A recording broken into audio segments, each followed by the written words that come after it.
Fischereiopsicht. Anerletzt beslüt Bertha Mörpal, mit dat Boot von ihren Mann ob Niesteder Binnenwater zu rudern. Sie hat sich ein Boot mitgenommen und will wie dat gode Wetter bloß in Rohem, dat Sommerwetter geneten und in den utsuchten Roman lesen. Ihr Mann Peter setzt uns jümmers mit dis Boot den Netten und Fischfanggut.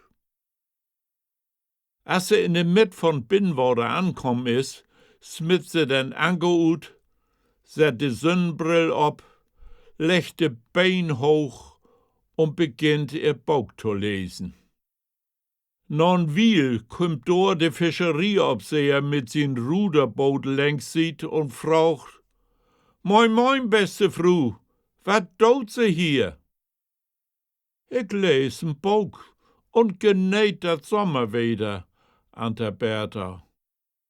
Sie ankert hier aber ob dat Binnenwater und dort trifft bloß die dörtig Amtsbrüder von Niesteder Fischeramt von 1474 fischen. Dat mag wohl sein, aber ich fisch jo nicht, ich les doch bloß. Da hebt sie wiss recht.